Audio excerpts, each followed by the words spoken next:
The ornament Bach calls the Anschlag, which will be the focus of this chapter in his Versuch, that is his Versuch über die wahre Art, das Klavier zu spielen. So the ornament Bach calls the Anschlag, which will be the focus of this chapter in his Versuch, unearths a gaping hole in establishment music education over which the roll of honour preside. This gaping hole, left by the Anschlags now, tantamount to a total absence, has been concealed, has been covered over by the roll of honour's lieblichen Trillerchen, as Bach calls them. Their lovely little trills. Their fix-all fast food solution in their classical music for dummies curriculum, coming largely in the guise of the shake, which might also be referred to in their circles as an upper mordant, their vanilla shake. Would you like a vanilla shake with that? I could say filled in, that their shakes fill in that gaping hole, but their lieblichen Trillerchen, in the realm of good taste, fill the space left by the cancellation of the Anschlag about as effectively and aesthetically, as ergonomically terrific as a square peg fills a round hole. Ergonomically terrific. Which means they'll have you, if you've placed yourself in their care, constantly trying to fit square pegs into round holes. Not so ergonomically terrific, if you ask me. And the takeover of the Anschlag by the roll of honour shake, as we are going to see in this chapter, and as will be followed through in an upcoming chapter on the Schneller, exposes the roll of honour's lack of understanding, awareness or comprehension of the slur, or of legato, of hanging notes together well, of articulation, which is what all that is, and of rhythm, of pulse, and of interpretation, of phrasing, of the good performance, of the good taste. And with that, they expose their inability to think singingly. That such a concept for them is something alien and something they cannot possibly pass on to future generations, even if they wanted to. You can't pass on what you never possessed.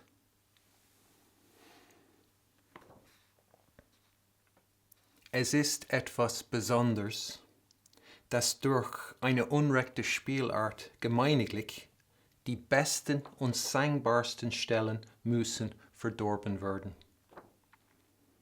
Das verwöhnte Ohr will beständig in einer gleichen Empfindung erhalten sein. Es empfindet nicht anders als durch ein Geräusche. Man sieht hieraus, dass diejenigen, welche diesen Fehler begehen, weder singend denken können, noch jeder Note ihren Druck und ihre Unterhaltung zu geben wissen. These words mean nothing to them. The entire roll of honour, whose playing Bach describes here, aren't able to think singingly because for them music doesn't make any sense, any true sense. A musical score for them is like what smartphones would be for a group of people 300 years from now who don't know about the internet, or that smartphones connect to that internet. And then how the result would be when they try, with relatively empty, disconnected phones and no clue of the internet, i.e. the whole point of the phone's existence, to figure out how to use or present those phones in the way that made them so popular in the first place. Until they connect those phones to the internet, they'll never truly understand. That is what piano music, the notes on the page, are for those in the cage. Like I said before, the cage severs one's connection to music, and as a consequence, it starves one's musical soul. And the musical soul then is so malnourished it might as well not be there.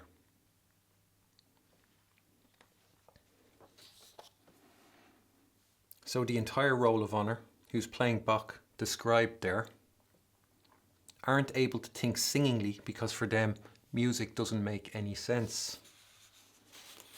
They approach the nonsensical notes, those that don't make continuous noise, or even those that do, but that don't have expression marks to dictate volume levels, as functioning illiterates, looking to others to see what they did with them, and they copy that. That is why roll of honour interpretations are so similar, despite the incorrectness of the answer. They're all copying. And it is the incorrectness of the answer they copy that exposes them. Copying is one thing. Picking an incorrect answer to copy says something else entirely. And then, when there is nothing but incorrect answers out there to copy, what story does that tell? And I say functioning illiterate there as a diagnosis, not as an insult. A functioning illiterate can be highly skilled.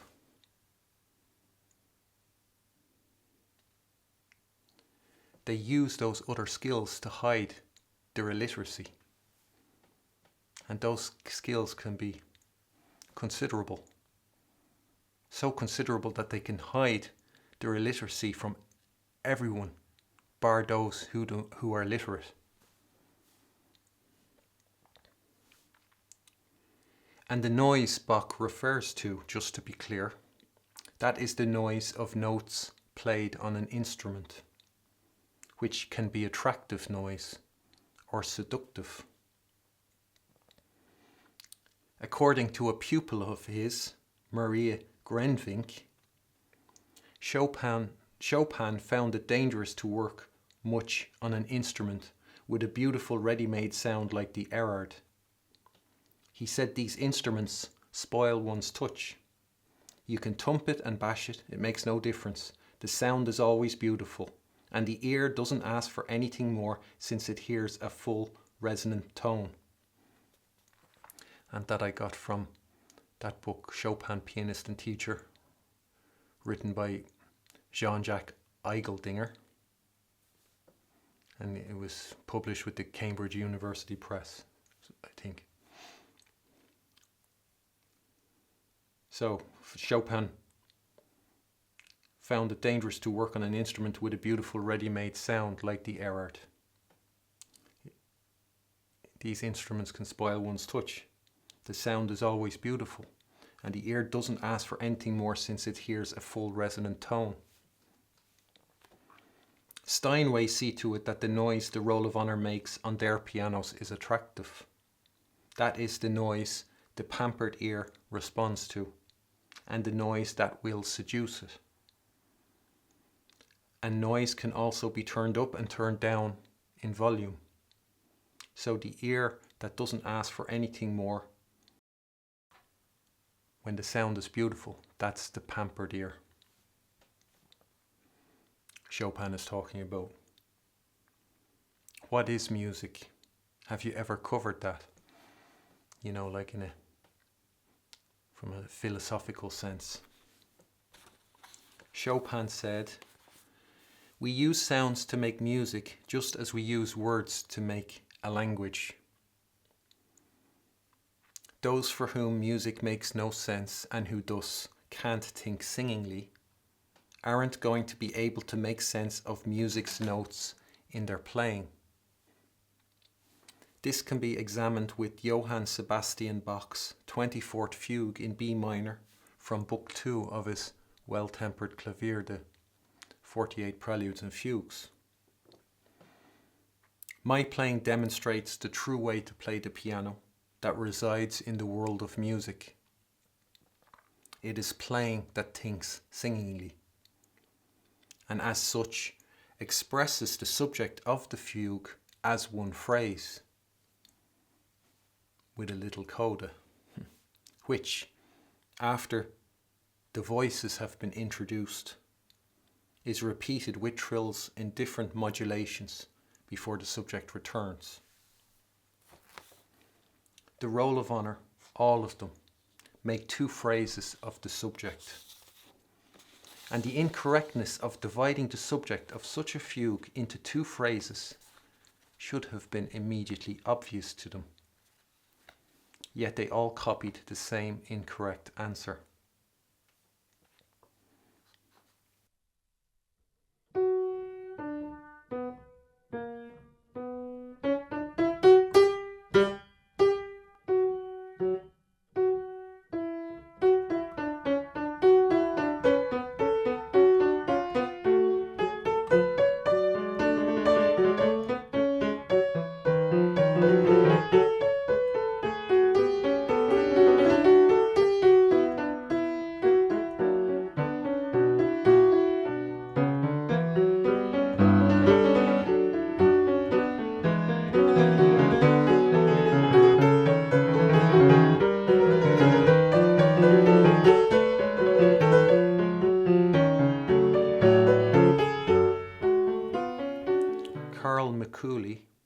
Another pupil of Chopin's, said Chopin insisted above all on the importance of correct phrasing. Wrong phrasing would provoke the apt analogy that it seemed to him as if someone were reciting a laboriously memorized speech in an unfamiliar language, not merely failing to observe the right quantity of syllables, but perhaps even making full stops in the middle of words. Similarly, by his illiterate phrasing, the pseudo-musician reveals that music is not his mother tongue, but something foreign and unintelligible to him. And so, like that orator, he must relinquish all hope of his speech having any effect on the listener. It's the same diagnosis as mine.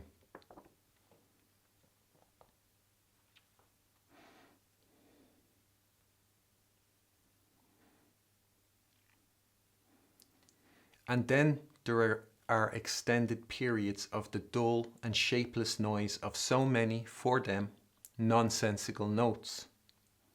And a roll of honour performer like Andras Schiff, after sludging through the turgid noise of nonsensical notes, will greet the entry of the subject in the soprano, a hint of what a mere flicker of light from the world of music might look like amidst the deprivation of the cage, a half-light that quickly dissipates. He'll greet that with a look on his face, like it's a surprise BJ he's getting.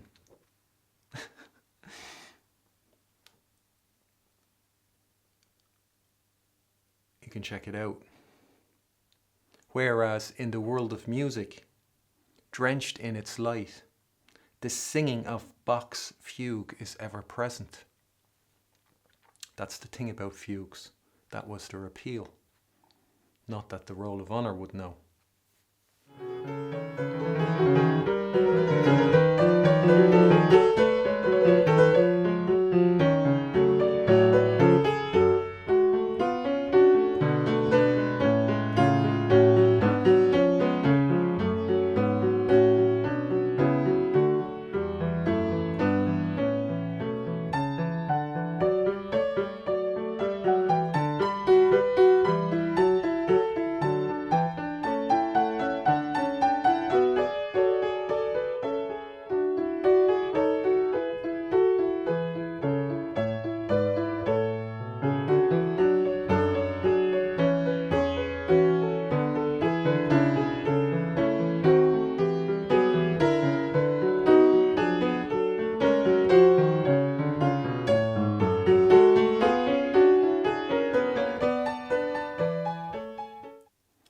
With my interpretation, it is possible to follow and notice the makeup and structure of the fugue just by listening to it.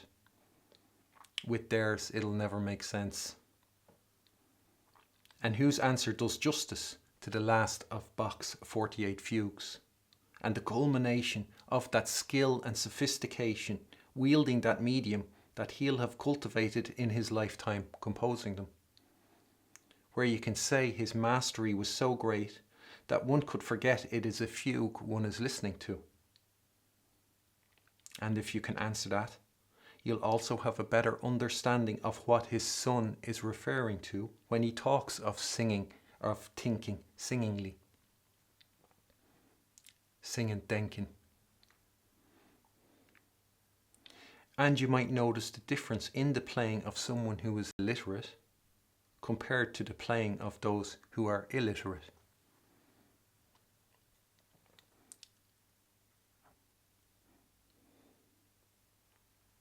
And to appreciate mine, to acknowledge it, is to appreciate and acknowledge the true way to play the piano and the world of music.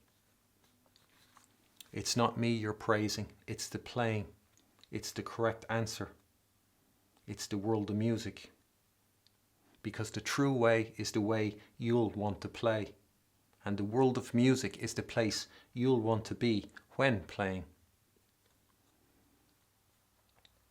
And if you take the time to test my claims, to acquaint yourself with my interpretation and theirs, to listen past the noise, I'll say it again. What version does justice to Bach's last of his 48 fugues? Mine or those copied answers from the Roll of Honour?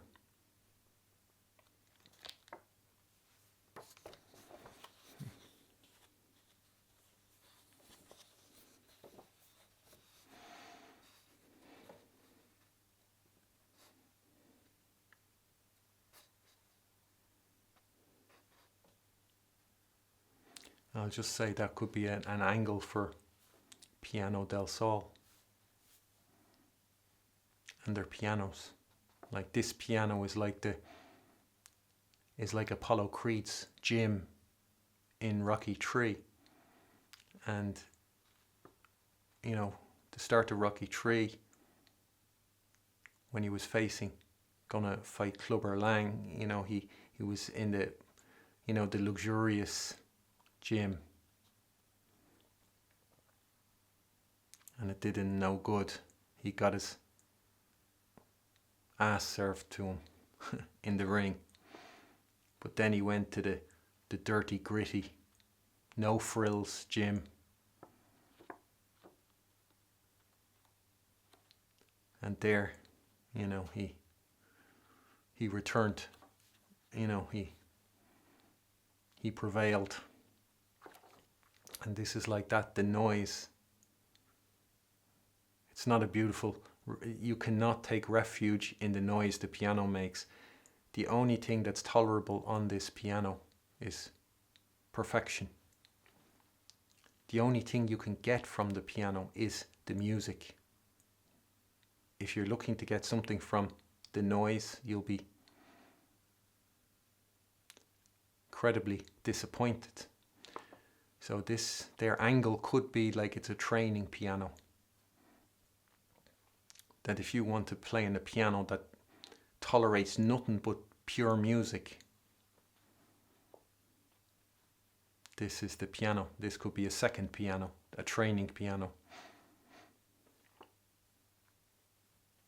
And if you were to, you know, I'd like it if the Roll of Honour were to try and record some of the pieces I've recorded on that piano. You would hear what the pianos they play on cover up. You will hear how bad they are, and you will get an idea of how good I actually am. And my playing is the true way. What I'm presenting is the true way, and what's possible when you play according to the true way, and when you use AC fingering and its finger position.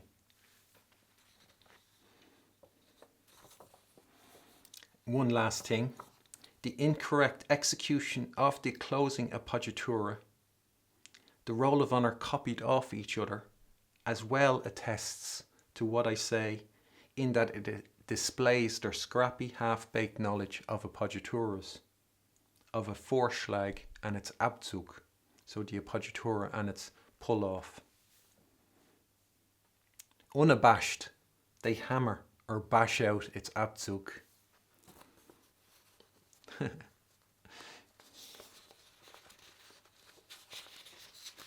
Where, according to the rules of good performance and good taste, the Abzug is to be played softly, whereas the appoggiatura is the one to be forte. True to form, they did what someone who is illiterate would do.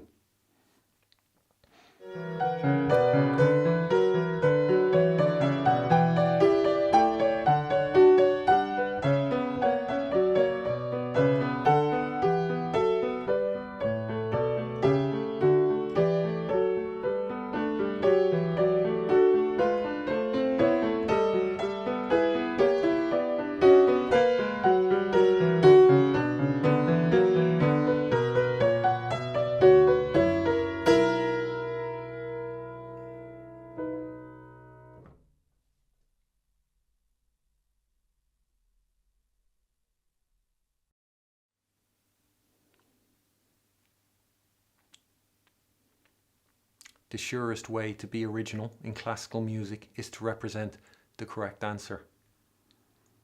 That's how bad it's gotten.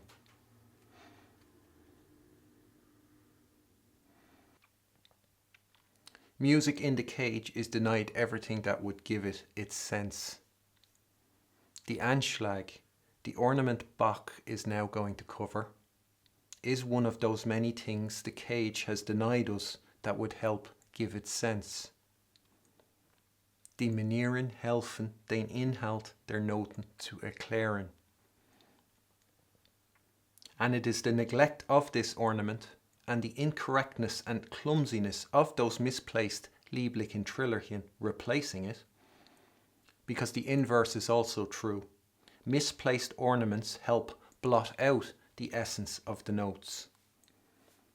So viel Nutzen die manieren also stiften können, so groß ist auch der Schaden, wenn man teils schlechte Manieren wählet. Teils die Guten auf eine ungeschickte Art, außer ihrem bestimmten Orte und außer der gehörigen Anzahl anbringet. So it is the neglect of the Anschlag and the incorrectness and clumsiness of those misplaced shakes replacing it that has cost the roll of honour, and more importantly, those whose trust they take advantage of, whose good faith they betray, countless hours, days, weeks and years of senseless practice. That's that bottomless pit of the cage. Massive, non-refundable, potential wasting slabs of time polishing turds.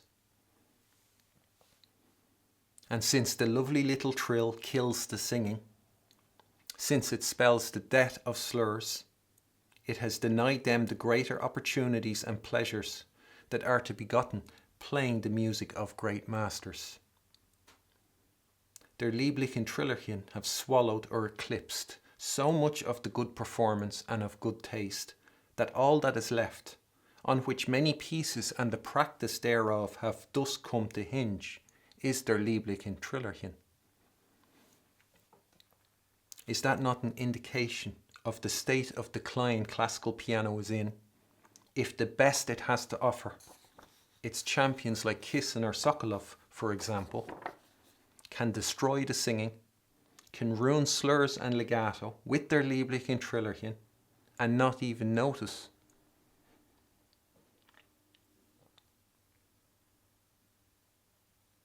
During this course on the Anschlag, I'll be providing examples where that happens.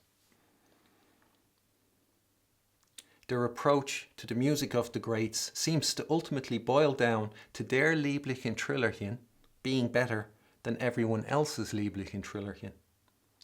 Or, for others lower down in the roll of honour chain, where that can't be achieved, that they are at least better than your lieblichen Trillerchen. And then they talk about the power of music.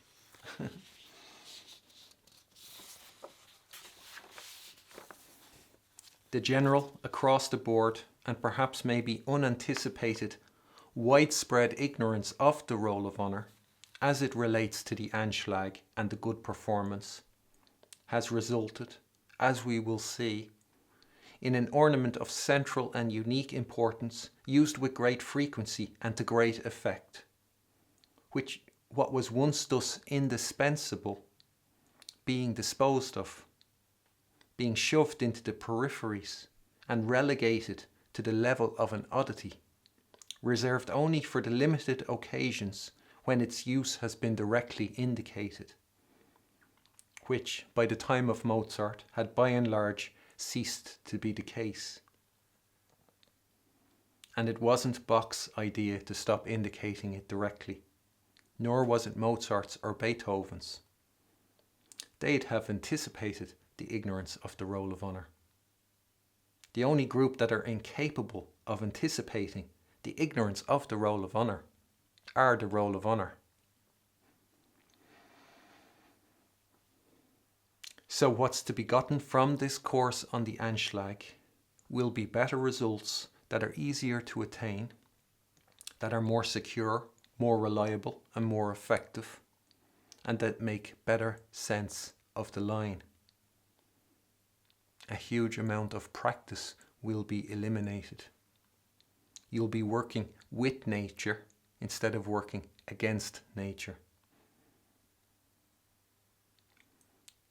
Allowing slurs and legato into those places for which the Anschlag has been destined means making room for the singing, where till now, with their lovely little trills, no room has been made.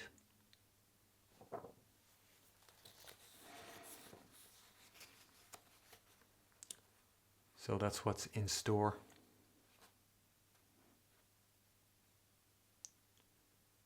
For this course on the Anschlag.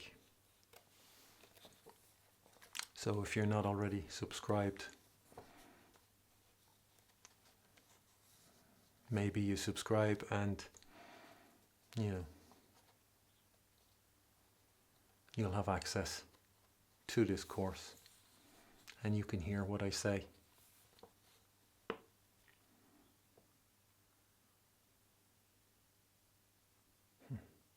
Thanks.